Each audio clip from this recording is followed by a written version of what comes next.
I'm in too deep. Reddit story time. I never meant for it to happen. I swear I didn't.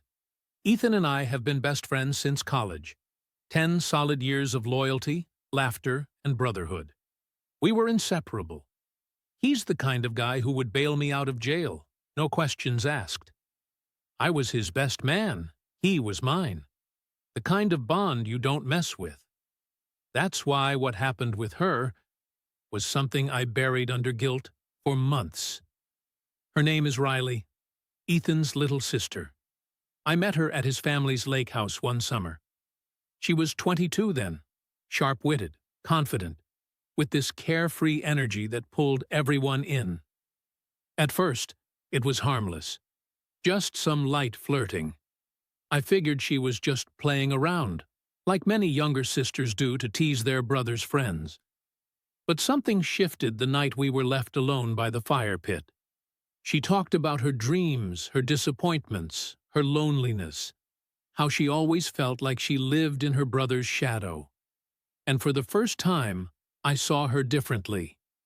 Not as Ethan's kid sister, but as this radiant, wounded woman who deserved to be seen. Then she touched my hand, and I didn't pull away. What started as a single conversation turned into secret late-night texts, phone calls, and eventually, something I never imagined crossing the line into. We never told Ethan. We couldn't. Because even if it felt like love, even if it felt right in the moment, I knew it was the ultimate betrayal of the person who trusted me with his life. But secrets have a way of surfacing. And when the truth finally did, everything blew upper. It started so innocently, just small talks whenever I'd hang out with my best friend Mike. His younger sister Emily had always been the sweet, quiet type, 4 years younger than us. I saw her grow up from a shy teenager to a stunning, confident woman in her early 20s. But I never thought, never planned, to see her as more than just Mike's kid sister, until that one night. Mike was out of town for a work trip, and I dropped by his place to feed his dog. Emily was home from college for a few weeks, staying at his place. I was supposed to be in and out in 10 minutes. But Emily invited me in. We ended up talking over wine. And before I realized it, the night turned into one of those blurry moments where logic takes a back seat. She kissed me first. I pulled back immediately. I told her, "This isn't right, Emily. You're my best friend's sister." But she just smiled, brushed my cheek, and said, "But I'm not a kid anymore." It was wrong. God, it was so wrong. But it didn't stop with that one night. It turned into secret late-night texts, sneaking around behind Mike's back, meeting in random places, pretending like nothing ever happened. I was living a double life, dating a girl who had no idea I was entangled in a web with someone dangerously close to my inner circle. And the worst part? Emily started catching feelings, serious ones. She'd say things like, "Maybe we don't have to keep this a secret forever." Or, "What if Mike found out and actually understood?" I couldn't say it out loud, but I knew the truth. He'd never forgive me. Now, every time Mike invites me over for beers, Emily walks past me in the hallway with a glance that says, "We both know." And I'm sitting there trying not to sweat bullets, lying straight to my best friend's face, pretending I'm just the loyal, trustworthy guy he's known since high school. But the guilt is eating me alive. And I think Emily is about to blow it all up. Okay, let's break this down. First off, this guy is walking on a tightrope strung over a pit of emotional chaos, and whether he knows it or not, he's already falling. Let's start with the obvious. You don't sleep with your best friend's sister behind his back. That's not just an unwritten rule. It's a flashing neon sign that screams, danger, trust zone. Even if feelings started to grow, even if Emily isn't a kid anymore. The right move would have been to talk to Mike before anything happened. The fact that it's been going on in secret? Yeah, that's betrayal.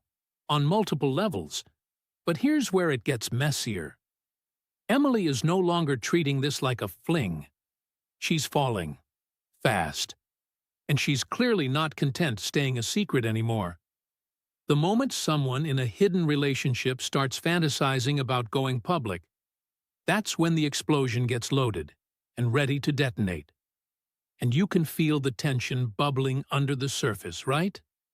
Emily walking past him with that knowing look, the lies stacking up every time he shares a drink with Mike. It's like he's living inside a slow-burning bomb. From a moral standpoint, he's wrong. From an emotional one, it's complicated as hell.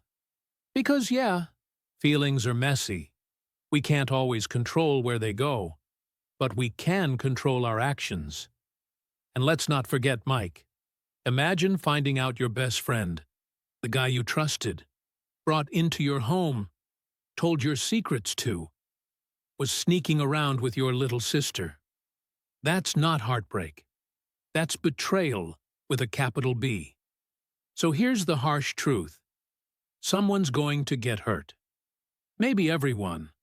Whether it's Emily getting her heart broken, Mike losing his trust in both of them, or the guy losing his friendship and any shot at a healthy relationship.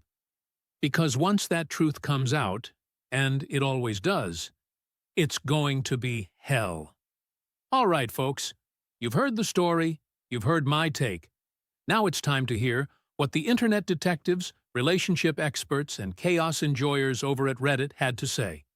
And trust me, the comment section did not hold back. Comment 1. 14.2K upvotes. You're not in love. You're in lust. And you're risking 2 relationships you'll never get back for something that could have been handled like an adult. Ouch. Straight to the point. And I gotta admit, I don't see a single lie here. If you have to hide it, it probably ain't love. Comment 2. 9.6K upvotes. So you betrayed your best friend and are leading on his sister? That's a 2-for-1 heartbreak combo right there. 2-for-1 heartbreak combo. I'm stealing that phrase. Savage, but accurate. Comment 3. 8.2K upvotes. It's giving I didn't think this through energy. You're not just playing with fire. You're juggling it in a gas station. This comment deserves an Oscar. You're not just reckless, bro. You're cinematically reckless. Comment 4, 6.9K upvotes. Emily deserves better than to be someone's secret. And your best friend deserves better than to be lied to. Own your mess. Mic drop. That's it. That's the tweet. If you truly care about either of them, you need to face this, not hide from it.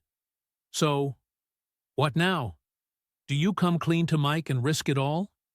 Do you end things with Emily and go back to pretending everything's normal? Or do you keep digging this hole until someone else falls in? Let me know what you would do in this situation down in the comments. Would you forgive your best friend if they did this to you? Would you risk a friendship for love? Because when love, loyalty, and lust collide, somebody's always left broken. Until next time, stay safe, stay honest, and don't hook up with your best friend's sister behind his back. My new boyfriend sent a photo of us. To my ex, what he said left me speechless. It all started in New York City. Elena was a bright, ambitious marketing executive working for a startup in Manhattan. Her life was fast-paced, filled with late-night strategy meetings and early-morning coffee runs. Amid all that chaos, she met Jacob, a charming freelance photographer with a love for the city's hidden corners and vintage bookstores. They met at a mutual friend's rooftop party in Brooklyn. Elena, usually guarded, found herself laughing too much and drinking just enough to say yes when Jacob asked if he could take her out. Their first date was at a jazz bar in the West Village. The chemistry was instant. It felt like a movie, effortless, romantic, and somehow just right. In the months that followed, they fell into a rhythm. Sundays were for Central Park strolls, Wednesdays were for Thai takeout, and every other Friday, Jacob would surprise Elena with a photo he took of her.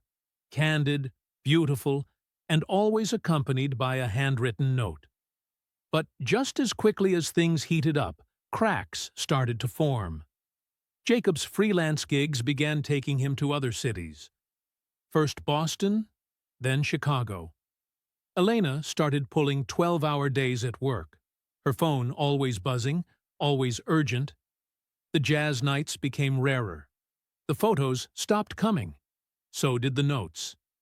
Eventually, one night in December, in their tiny shared apartment in the Lower East Side, Elena said the words Jacob had feared but expected. "I don't think we're good for each other anymore." After the breakup, Elena threw herself into work like a woman possessed. She told her friends she was fine, the way people do when they're anything but. She took a promotion that required her to relocate to San Francisco, hoping that distance would help her forget Jacob, or at least dull the ache of their unraveling. For a while, it worked. The Bay Area was a whole new world. Elena traded New York's chaotic rhythm for coastal morning jogs and artisanal lattes. She started spending more time with a coworker, Liam, the company's software lead. He was quiet, patient, and so different from Jacob, structured, reliable, and predictable in a way that felt safe. They became close, fast, too fast. Back in New York, Jacob was trying to move on too, though his method was different. He accepted a long-term photography contract in Austin, Texas, for a travel magazine. The work kept him busy, distracted. But Elena haunted him. He still carried one of her photos in his wallet, the one he took during a snowstorm, her face lit by holiday lights, smiling at something off-camera. Then, out of nowhere, Jacob got a text, a message from Liam. "Thought you should know. Elena isn't over you, even now. Just figured you deserved to hear that before she makes a mess again." Jacob stared at the message for a long time. He and Liam had only met once, briefly, when he visited Elena at work, but the name was unforgettable. Why was Liam texting him, and why now?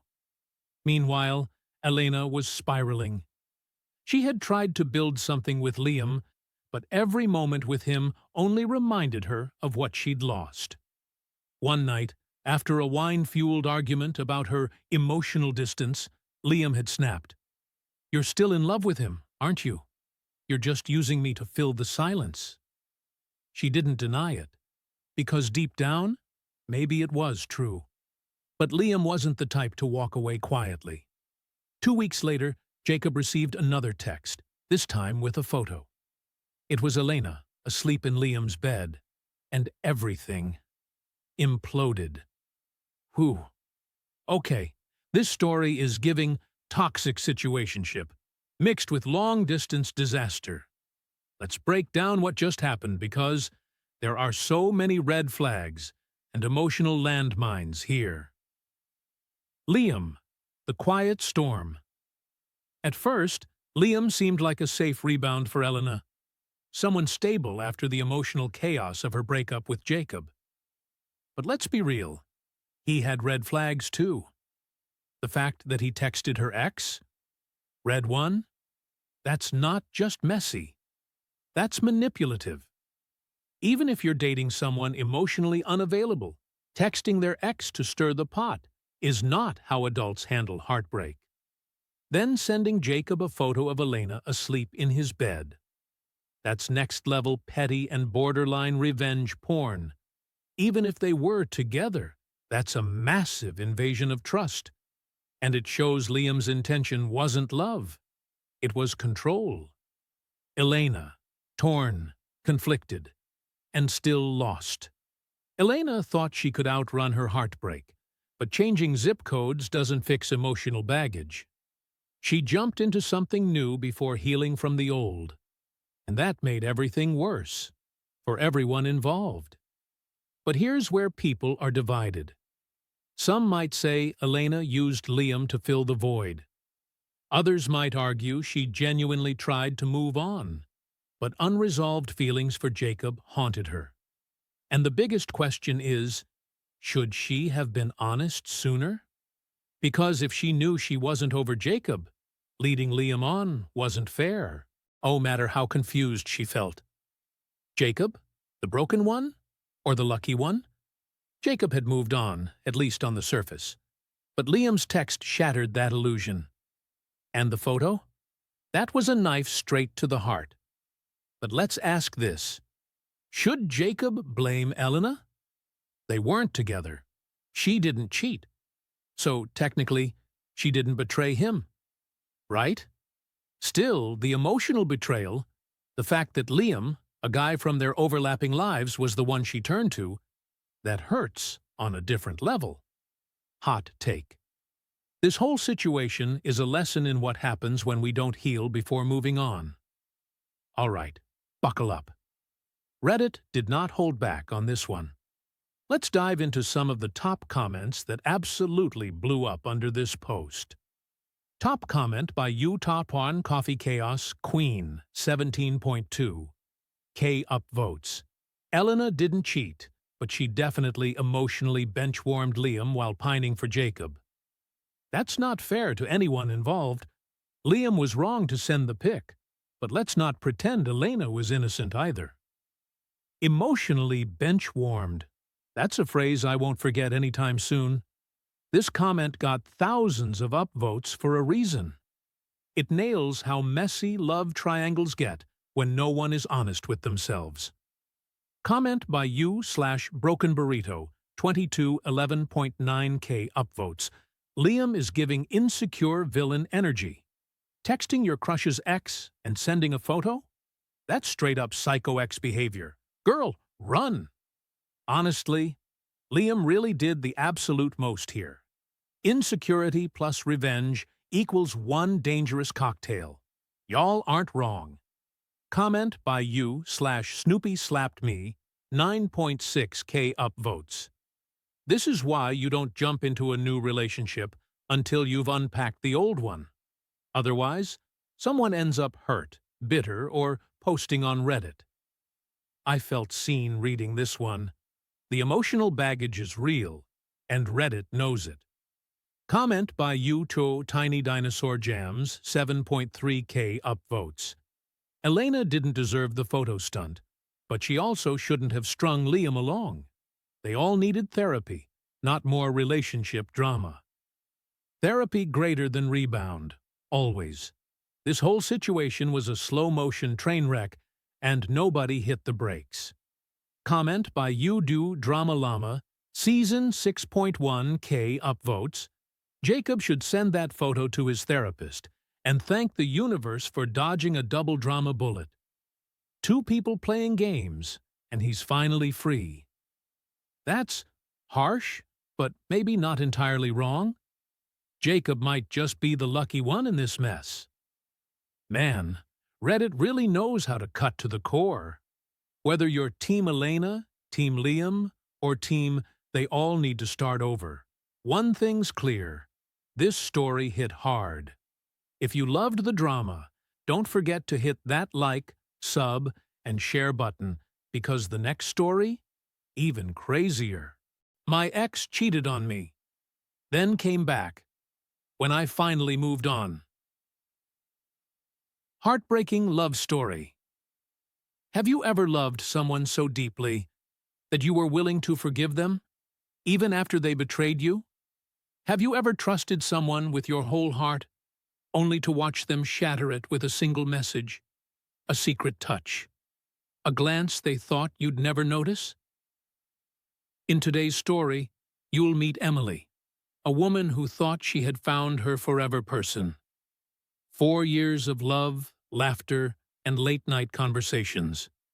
4 years of believing he was the one. But everything changed during one business trip, and one lie that unraveled it all. But wait, that's not where the story ends. Because just when Emily found the courage to move on, to fall in love again with someone who treated her right, the past came knocking. Her ex showed up, on her doorstep, begging for a second chance. So here's the real question. Can a cheater ever truly change? Or is that so-called regret just ego in disguise? This is a story about heartbreak, betrayal, and the impossible choice between the past and the present.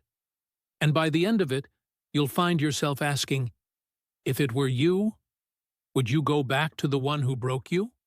Or stay with the one who never would? My name is Emily. I'm 27 years old, and I live in Seattle. I met Jack during our sophomore year of college. He was charming, ambitious, the kind of guy who made you feel like you were the only person in the world when he looked at you. We started dating, and it felt like a fairy tale. For almost 4 years, he was my person.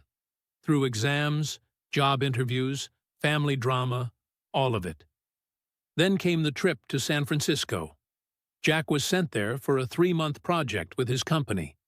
We promised to stay in touch, FaceTime every night, and keep things strong despite the distance. But something felt off. The calls got shorter. The excuses got longer. I ignored the red flags because I trusted him. I loved him. But then, one evening, I was helping him set up his new laptop. I wasn't even snooping. I just opened his messaging app to install updates. And that's when I saw it. Messages, photos, videos. He had been having an affair with one of his co-workers the entire time he was in San Francisco. Flirty texts, weekend getaways. One photo of them in bed, laughing. My stomach dropped. When I confronted him, he didn't even try to lie. He said, "I messed up, but it didn't mean anything. She came on to me. It was just physical." As if that made it any better. I walked out. No screaming, no crying in front of him. Just quiet devastation. I blocked his number, deleted his socials, and went no contact. For 6 months, I rebuilt myself. That's when I met Nathan. Nathan was the opposite of Jack. Calm, respectful, emotionally intelligent. He listened. He made me laugh again. We took things slow. And over time, I began to trust again. A year later, I moved in with him in Denver. And just when life started to feel normal, Jack texted me. "I still think about you. I messed up. I've changed. I miss you." I didn't reply. But the next day, he showed up, in front of my apartment. He stood there, holding flowers, eyes full of what I can only describe as performance-level guilt. He said all the right things, that he made the biggest mistake of his life, that no one compared to me, that he was ready to fight for me. But I'd already fought too hard to move on. When I told him no, that I was happy with Nathan now, he snapped. He called Nathan a rebound, said I was punishing him, and accused me of giving up on our love too quickly. He left after that. But the emotional chaos he brought back? It lingered for days. Let's talk about this. Jack didn't come back because he suddenly realized Emily was the love of his life. He came back because he lost control. Because the woman he once thought would always be there had finally stopped waiting. And that's not love. That's ego. People like Jack often confuse regret with love. They don't miss you. They miss the version of themselves that had you. And the moment they realize you've moved on, they panic. Not because they want to be better, but because someone else succeeded where they failed. But Emily? She made the hard choice. She chose peace over passion, stability over chaos. A man who respected her over one who only remembered her when it was too late. And that takes strength. Because let's be honest, when someone you once loved shows up, saying everything you used to wish they'd say, it's tempting. But that's when you ask yourself, do I miss the person? Or do I just miss the past? In Emily's case, she knew the difference. And she protected the life she built, without needing to relive the pain she already survived. And that's real growth. And now, let's take a look at what Reddit had to say. Because sometimes, the comment section holds more wisdom than the story itself. Comment number 1. You/not your therapist. 8.2K likes. Jack didn't miss Emily. He missed having access to someone who loved him unconditionally. People like that don't come back because they've changed. They come back because they're shocked to find out you actually moved on. Mic drop. That comment hit hard. Jack didn't come back with love. He came back with entitlement. And Emily shutting the door on that? That's what growth looks like. Comment number 2. You/salt on everything. 5.9K likes. Never let someone who broke you be the one who gets to fix you. You owe yourself better than recycled pain dressed up as closure. Chills. Absolute chills. We all crave closure, but the truth is, closure isn't something they give you. It's something you give yourself when you walk away and don't look back. So now, it's your turn. If someone who once broke your heart suddenly showed up at your door, begging for another chance, would you open that door or leave it closed for good? Drop your thoughts in the comments below. I'll be reading through them, and who knows? Your comment might be featured in the next video. Don't forget to like, subscribe, and hit that bell. More real stories, more real drama, coming your way soon.